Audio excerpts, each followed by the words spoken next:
ku mwihariko wa jihad nk'uko wari uvuze, wenda guhera tariki 18 z'ukwa gatatu muri 22 kugeza tariki 9 z'ukwa 11 uyu mwaka w'ibihumbi 2025 yarezwe ibirego bigera ku 9.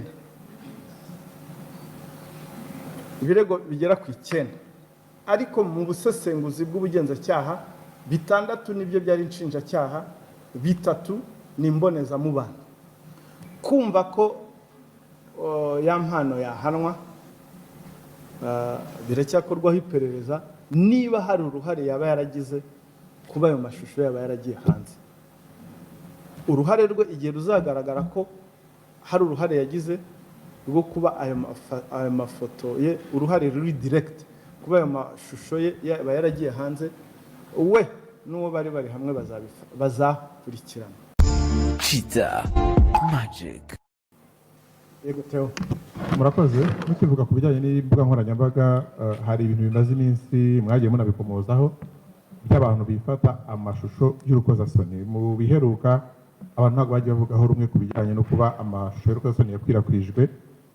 Abayifashe bamwe bumva kwenda ko bayifashe bafite n'ubundi intention yo kuyakwirakwiza, bo hatarigeze haboneka ingaruka zijyanye n'amategeko. Wenda babonye izo gutakaza ubukize n'uko mwabivuze, ariko ese mu byo amategeko ateganya bo bagombaga kuryozwa abafashe ayo mashusho bigaragara ko bayifashe babishaka?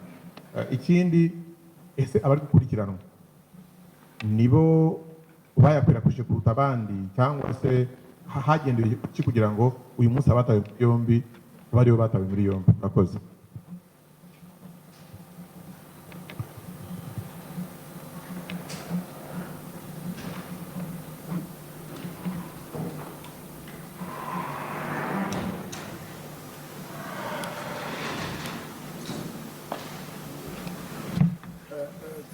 kimwe ubwo ndajyana nsubiza, kereka niba hari undi ufite ikindi nkacyo.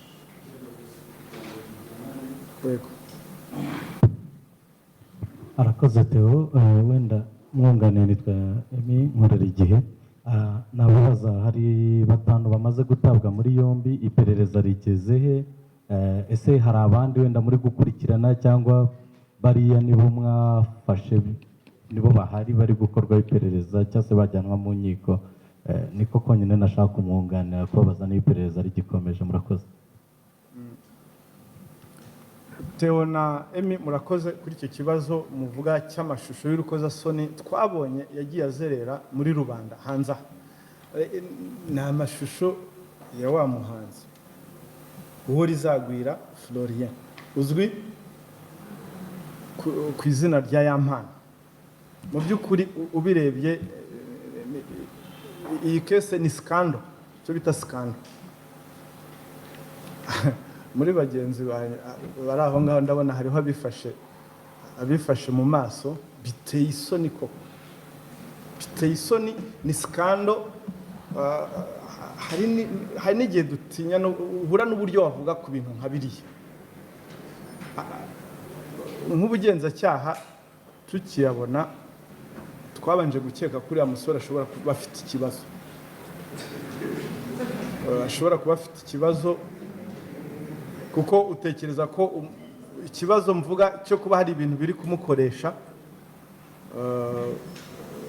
kuko biragoye kwiyumvisha ukuntu umuntu yifata amafoto ari muri biriya, akifata amashusho nk'ariya n'iminota ingana kuriya.